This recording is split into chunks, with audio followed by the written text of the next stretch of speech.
Durante siglos, China fue la economía más grande del planeta. Después, desapareció. Y hoy está regresando. La pregunta no es si cambiará el mundo, sino si tú estás preparado para entenderlo. Mientras ves este video, China está construyendo ciudades que no aparecerán en guías turísticas, diseñando rutas comerciales que cruzan continentes y planificando un futuro que va mucho más allá de una generación. Pero para entender a la China que vemos hoy, tenemos que viajar miles de años hacia atrás.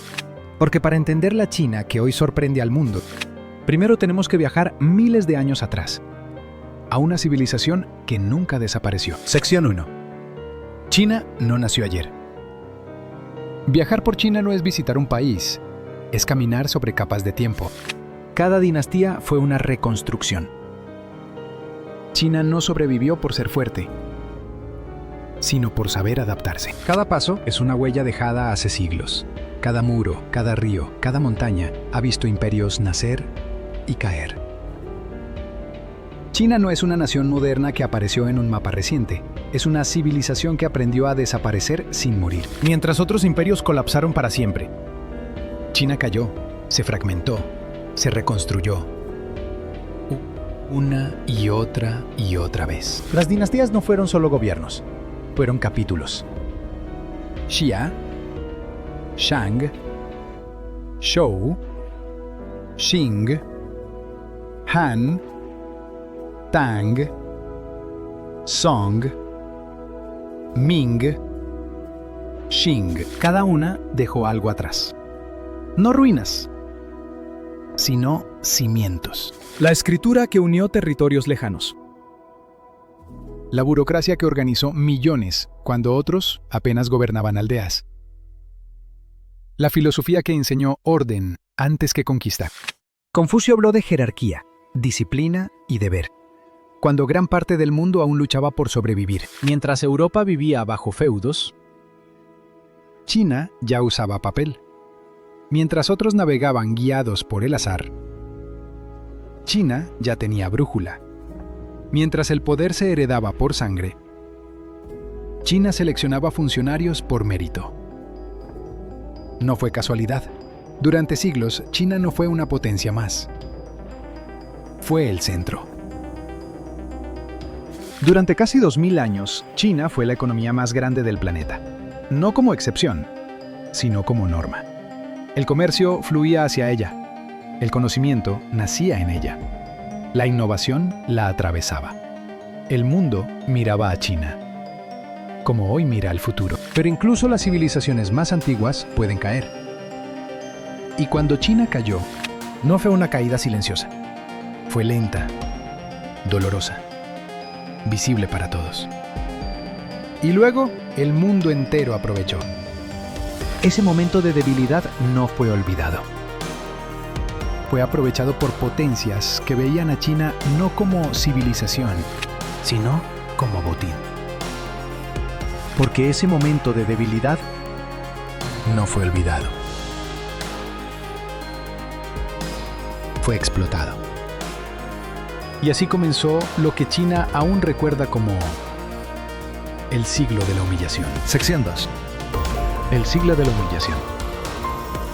Imagina caminar por un puerto chino del siglo XIX. El olor a sal, el ruido de las olas, el murmullo del comercio. Y de pronto, ver banderas extranjeras ondeando en tu propio territorio. Puertos controlados, territorios perdidos. Las calles siguen siendo chinas, los rostros también. Pero el poder, ya no. Puertos controlados, territorios perdidos. Tratados firmados bajo amenaza. Ciudades abiertas a la fuerza. Leyes dictadas en idiomas ajenos. China no fue conquistada en una sola batalla. Fue erosionada, año tras año. Acuerdo tras acuerdo.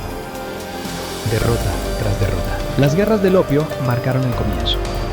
No fueron solo guerras por comercio, fueron guerras por dignidad. China fue obligada a aceptar drogas, armas y condiciones humillantes en nombre del libre mercado. Barcos extranjeros anclados en puertos chinos. Soldados caminando por calles milenarias. zonas enteras donde los chinos no tenían autoridad en su propio país. Hong Kong cedida, puertos abiertos a la fuerza, economía drenada. El imperio que durante siglos fue el centro del mundo, ahora pedía permiso. Y cuando China aún sangraba, llegó otra herida. Japón invadió. Ciudades arrasadas, millones de muertos, familias destruidas, memoria marcada. No fue solo derrota militar, fue trauma colectivo. Para muchas culturas, el pasado se olvida. Para China, el pasado se recuerda, se estudia, se transmite, se convierte en advertencia. China no olvidó esta herida. La convirtió en doctrina. Desde ese momento, una idea quedó grabada en la mente china. Nunca más ser débil. Y para lograrlo, China estaba dispuesta a reinventarse. Cueste lo que cueste. Un imperio milenario reducido a la humillación. Después de décadas de invasión y humillación, China tomó una decisión extrema. Reinventarse. Cueste lo que cueste. Sección 3. La revolución que lo cambió todo. Millones creyeron que el sacrificio valdría la pena. Otros nunca vivieron para verlo. China no era un país, era un pueblo cansado.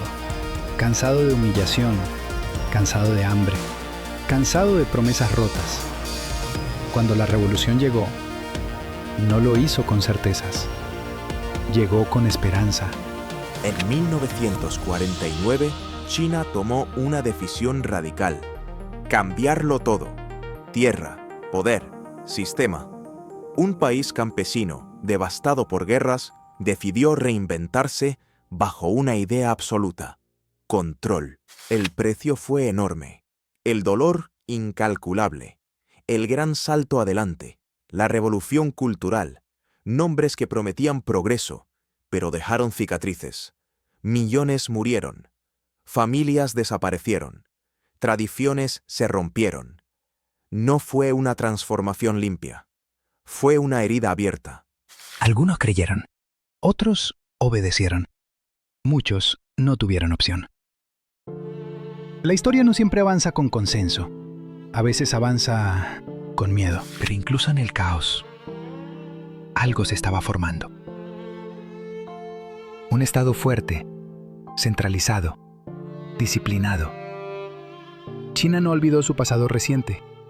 Lo observó, lo analizó, lo archivó. La revolución no solo cambió a China, cambió cómo China ve el poder.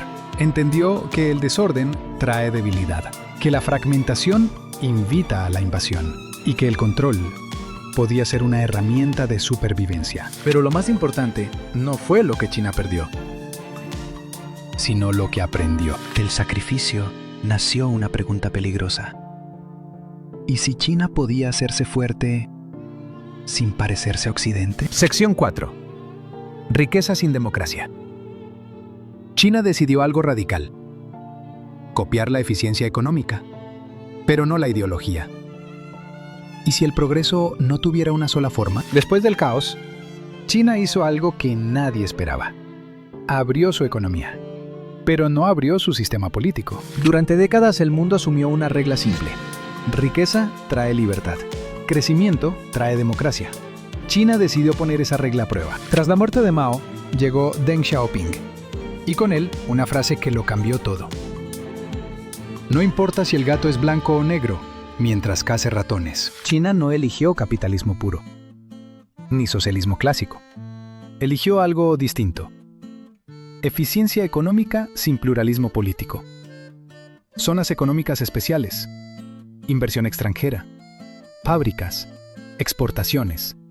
Todo bajo una condición: el poder no se discute. Occidente observó con optimismo. Pensó: cuando se enriquezcan, se parecerán a nosotros. Pero China no quería parecerse a nadie. El experimento funcionó. Cientos de millones salieron de la pobreza. Nació la mayor clase media del planeta. Ciudades completas surgieron en una generación. Sin elecciones competitivas, sin alternancia, sin abrir el sistema. Entonces surge la pregunta incómoda: ¿y si el progreso no tuviera una sola forma? Para muchos en Occidente, el modelo chino inquieta, porque rompe una creencia profunda. que el desarrollo económico y la democracia son inseparables. China demuestra que no siempre. Pero este modelo tiene un precio. Orden sin debate. Estabilidad sin disenso. Prosperidad con límites. Y ese experimento no solo cambió a China, cambió la conversación del mundo entero. Las consecuencias no tardaron en aparecer. Hoy se ven en acero, vidrio y luces de neón, en ciudades que parecen sacadas del futuro. Ciudades que parecen del futuro. Visitar Shenzhen hoy es como viajar al futuro, pero sin saber qué pasado se dejó atrás. Hace apenas 40 años, Shenzhen era un pueblo pesquero, un punto casi invisible en el mapa. Hoy, es una mega ciudad con más habitantes que muchos países. Rascacielos, pantallas gigantes, trenes que se deslizan como si flotaran. Aquí, el dinero casi no existe. Se paga con el rostro, con el teléfono, con un gesto. Los semáforos piensan, las cámaras observan, las calles nunca duermen.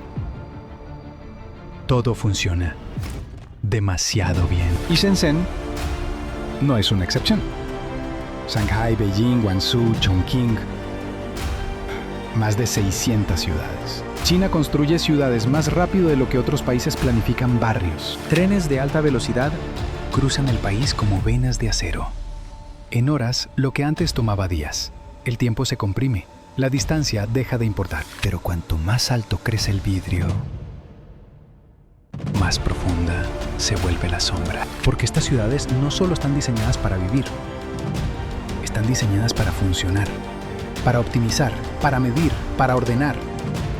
Cada movimiento deja rastro, cada pago un dato, cada rostro una señal. Para muchos viajeros, esto es fascinante. Eficiencia, seguridad, velocidad. Para otros, es inquietante, porque el futuro aquí no pregunta, simplemente avanza. Y cuanto más crecen estas ciudades, más crece también el control. Porque detrás de las luces existe un sistema invisible que lo observa todo. Sección 6. Control y vigilancia. Para algunos viajeros, China es fascinante. Para otros, inquietante. ¿Te sentirías seguro o vigilado? Imagina caminar por una avenida iluminada, pantallas, luces, movimiento constante y, sin embargo, sentir que no estás solo. Cámaras en cada esquina, sensores invisibles, sistemas que observan sin mirar. No te siguen, te registran. No te juzgan, te clasifican. En China, la vigilancia no es excepción, es infraestructura. Como el transporte, como la electricidad, como el Internet, funciona todo el tiempo. Para muchos ciudadanos esto no es opresión, es orden, menos crimen, más previsibilidad, más estabilidad. Después de siglos de caos, el orden tiene valor. Pero para un visitante, la sensación es distinta. El teléfono avisa, la cámara reconoce, el sistema responde. Rápido, eficiente, silencioso. Pagas un café con tu rostro. Accedes a un edificio con un escaneo. Cruzas una calle. Y alguien sabe que lo hiciste. Este sistema no solo controla personas, controla fábricas, rutas comerciales, flujos de dinero. Gran parte de lo que consumes cada día pasa por aquí. China cree en algo simple, el colectivo por encima del individuo. No es una decisión reciente, es una respuesta histórica. Y aquí nace el verdadero dilema. No técnico, no político, humano. ¿Te sentirías seguro o vigilado? Mientras decides cómo te sentirías, China sigue avanzando. No solo observando al mundo, sino fabricándolo. Este control no solo observa personas, también dirige fábricas, rutas, mercados y gran parte de lo que consumes cada día. Sección 7. La fábrica del mundo. China no quiere venderte barato. quiere venderte todo. Durante décadas el mundo creyó que China solo era mano de obra barata. Fábricas simples, producción masiva, costos bajos. Ese mundo ya no existe. Hoy China fabrica tu ropa, tu teléfono, tus electrodomésticos, pero también los componentes, las máquinas, las piezas que fabrican otras piezas. Mientras otros países tercerizaron la producción, China la integró. Desde la mina hasta el puerto. Desde el diseño hasta la entrega. Todo dentro del mismo sistema. Una fábrica en China no tarda meses, tarda días. Un cambio de diseño no requiere renegociación, requiere una orden. Eso es eficiencia. Mientras algunos debaten regulaciones, China construye. Mientras otros discuten salarios, China automatiza.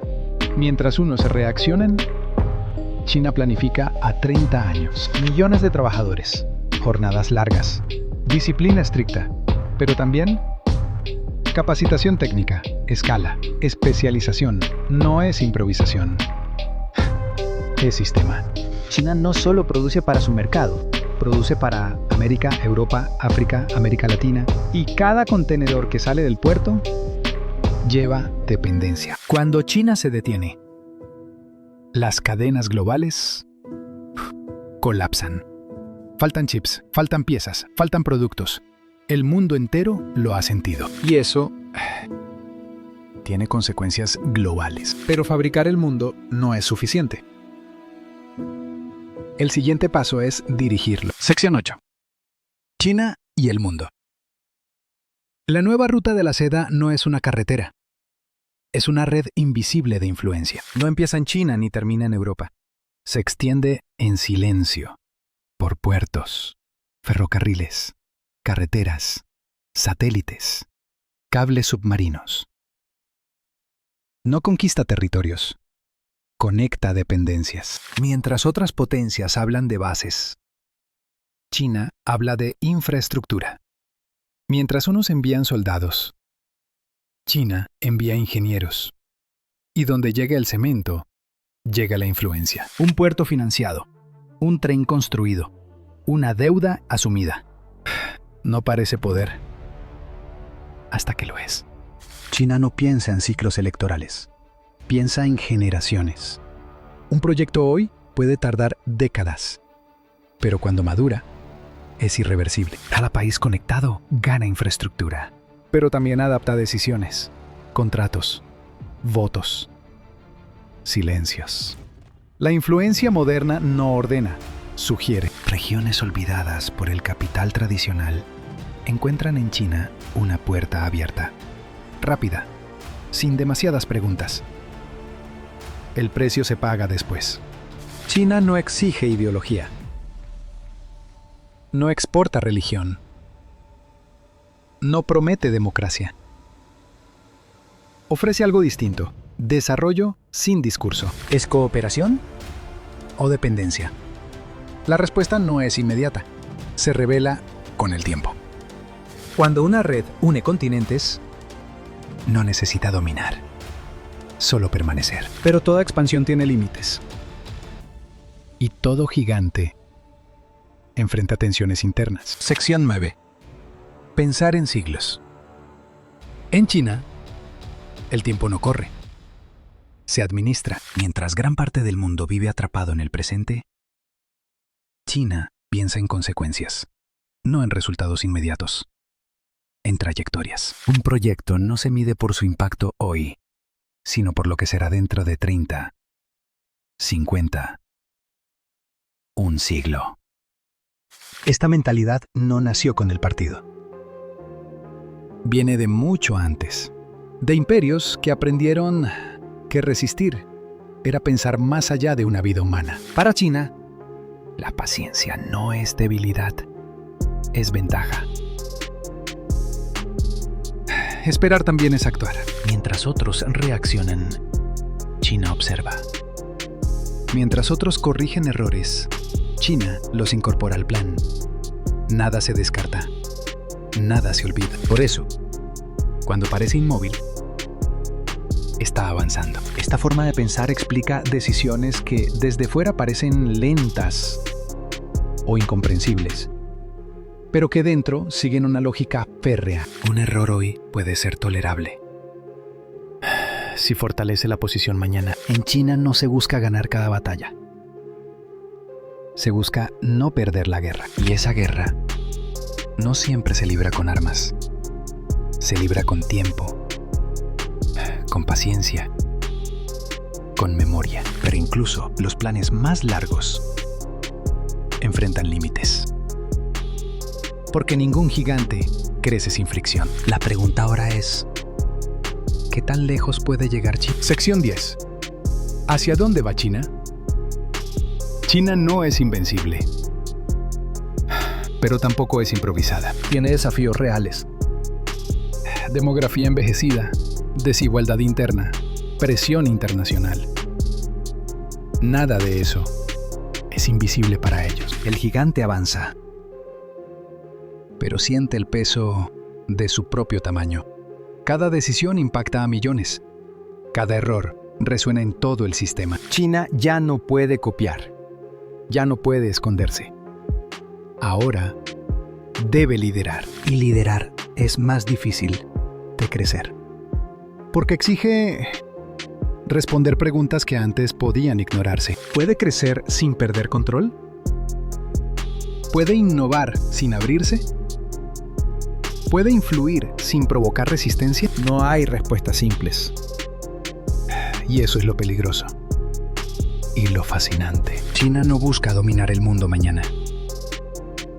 Busca estar presente cuando el mundo tome decisiones. No quiere imponer un modelo. Quiere que su modelo sea inevitable. El futuro no llegará con una explosión. Llegará como siempre lo hace China. Paso a paso. Silencioso. Persistente. Implacable. Y quizá la pregunta real no sea ¿a dónde va China?, sino si el resto del mundo está listo para seguirle el ritmo. Viajar a China no es solo cambiar de país. Es cambiar de forma de pensar. Porque el mundo que viene no se parecerá al pasado. Y China ya lo está construyendo. Si te gusta viajar para entender culturas, historia y el mundo real, suscríbete al canal. Aquí viajamos más allá de los mapas.